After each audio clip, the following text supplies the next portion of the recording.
Hey guys, Joe here doing another video from the kitchen table. Yes, this is a nicer table than I have downstairs, but tis what it is. Anyways, if you saw in the last video, I showed a couple of items and they came from Liberty Arms down in Harrisonburg, Virginia. So please make sure to give them some love. And if you use the code Jiminy, Jimmini, on their website, you'll get 5% of your order, 5% off of your order. And with ammo at $1 million around, it adds up. So check them out. Really appreciate that. Don't forget to get subscribed. All that good stuff. I like to get it out of the way here in the beginning because YouTube's algorithm for the channels is to do when it comes to monetization. So we are trying to bing all our videos so that we can keep growing the channel and getting more stuff like you saw on Wednesday and that you're seeing today. So check them out. Thank you guys so much for coming along. 5,600 subs. Awesome. Let's grow the channel. I actually have a company sending me something for review, so I'm going to check it out for a week or so and then do a video on that as well. If you become a member, I'm going to be doing extra videos every week and early access to videos that are done. I'll actually get ahead of schedule for once. Yay! So I'm not filming this at 11 at night. Anyways, let's get to it. I got rid of my Glock, the Glock that you saw up there, and I replaced it because every time I get rid of a 1911, all I keep thinking to myself is, man, I could really go for another 1911. So I sold my Glock to Daniel, my buddy, my shooting buddy, and he liked it because it was all Gucci'd out, and I didn't mind it. It shot great. I put 100 and something rounds through it, but he paid me what I had into it, so I let him have it, and when we did a buying frenzy, I picked up this guy. Yes. As you can see, this is a M1911A1 FS Tact 2. Technically, it's the Tac 2 Ultra, but they dropped the Ultra because now they make an Ultra with the full-length dust cover. Yeah. Also, I think the new one has forward slide serrations. Other than that, it's basically what they were selling as their high-end 1911 for a while. And high-end is kind of a misnomer because they sell guns in the $1,000 to $1,100 range. So they do touch Remington R1 line, Ruger SR 1911 prices for some of their guns. This is probably the best value in terms of a 1911 that you can get right now. The Desert Eagle Magnum Research 1911C or G, whichever one I showed in that video, was probably the best 1911 period. But this one, if you're looking for a less expensive gun, is the best value right now. This is Parkerized in black. It's also chambered in the Lord's caliber, which is 45 ACP with the holler point, so it's going to go in and stay there. As you can see, nothing in it, nothing in it. Let's go ahead and set that aside. Rock Island uses the same box for basically everything they sell, from that one to that one. And in case you missed that other video, there's my my baby backup for my big boy. Sit there, baby. Let's go ahead and take a look at the box. Inside the box, it is lockable, by the way, but not airline approved. You get, oh, look, everything's hidden. You get your inspection certificate. It says inspection under there. So, you know, lay off the comments. I know they're still out there. But as you can see, Precision, Arms Corps Precision International is the name of the company that owns Rock Island. However, the guns are built in the Philippines and shipped in. These shells are just to show you that the gun was quality checked and inspected. Has nothing to do with a database for criminals, because unless I use this to rob a bank and then they recover this gun and then enter it into a database and then it gets used for another crime, this means absolutely nothing to anybody except for the buyer. Underneath the foam in this one, you get your Rock Island lock, and it is a nice little silkscreen printed lock, which is bueno. I don't use them, but whatever, I have a safe. Underneath here, you have your pamphlet, which talks about the A1, A2 pistols. Basically just saying for the 1911 and, you know, the subtle revisions they do. Now that that's out of the way, I'm going to actually steal this foam here to set the gun down on. Let's take a look at her. Again, it's Parkerized. I did wipe it down with some gun oil. I do that, and I have a product coming that I'm going to test that will see how that works on this.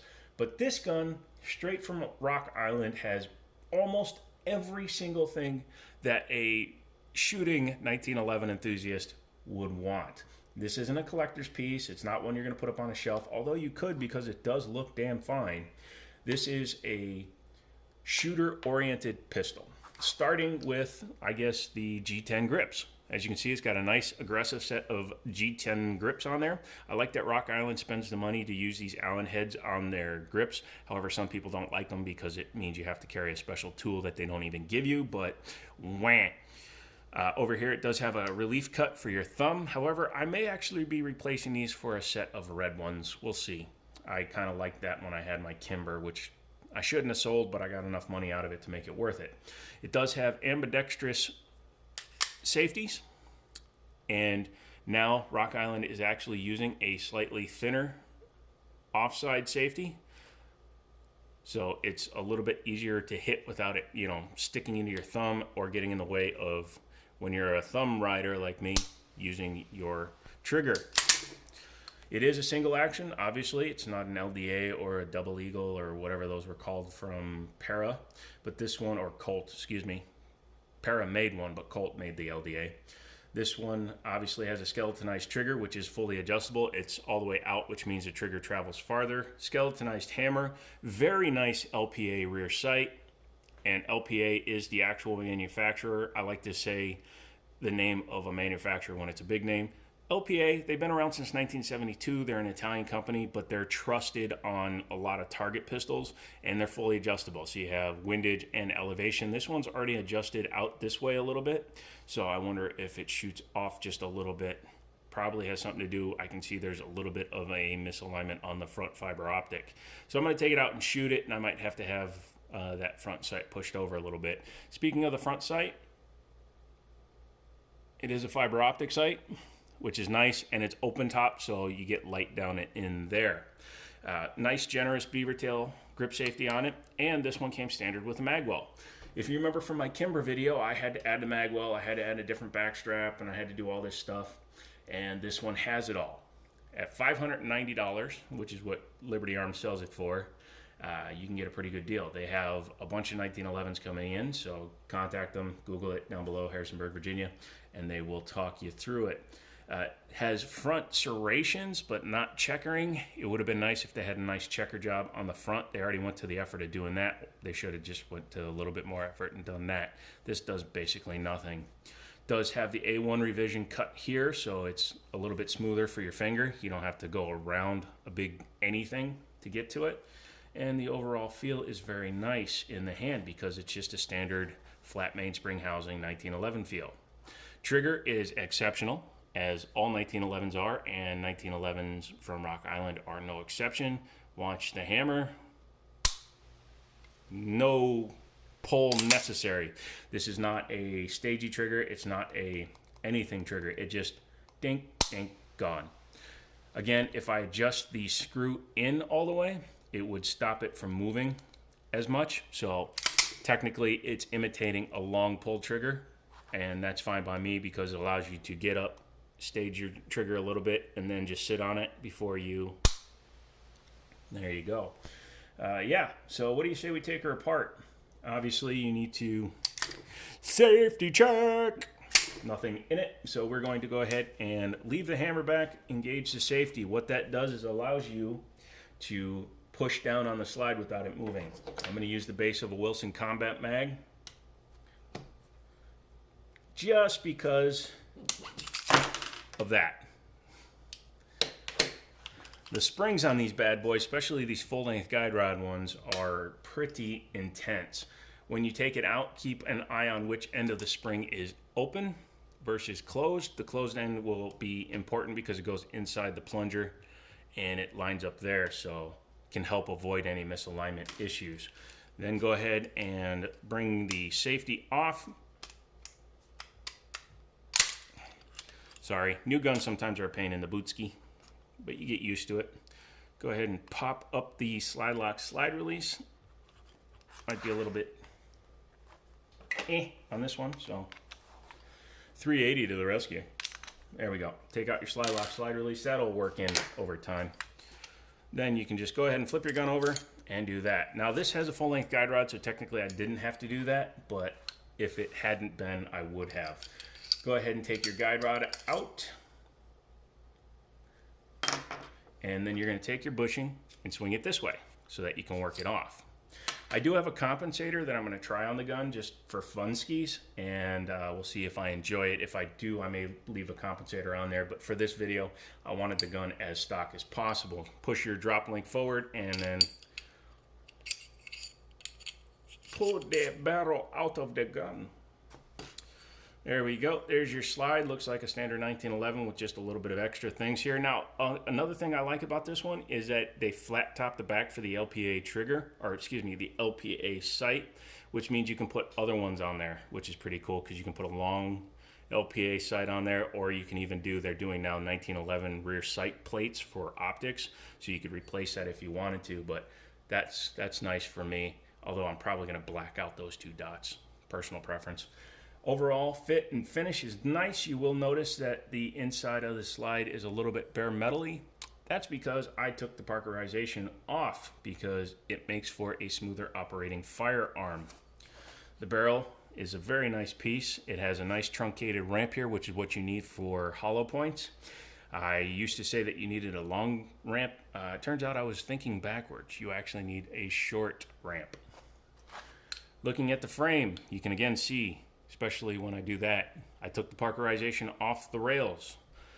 I took this baby off the rails, man, because again, frees up that 1,000, 2,000ths, and it makes for a smoother operating pistola. It is a Series 70 style, so no drop safety. Doesn't need one. It's a 1911. 1911 guys know exactly what I mean. Anywho, that's it, field stripped. And if you watched the 380 video from earlier in the week, you would have seen they come apart exactly the same. Reassembly, reversal. Take your barrel, swoop, put it in there, bring it back, lift up your thingamajigger, or your dropping swinging link, put your bushing in, and turn it all the way to the left, the right as you're watching this. Insert your guide rod. Make sure your link is down when you hold the frame like that, and reassemble it to the firearm. Go ahead and take your slide lock, slide release. I like to put it in like that. That's just personal. Helps it line up, and then lift up so that you do not get the idiot mark on your gun.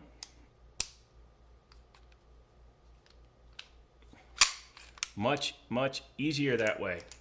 Take your spring. Again, it was closed end up, so we're going to do that. Take your bushing and your plunger and your dealer.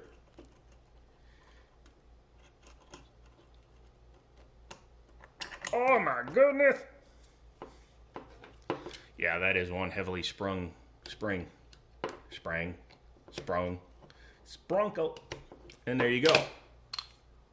Drop your safety, pull your trigger, rack it a few times, and go. Listen to how tight this thing is. Barely any movement.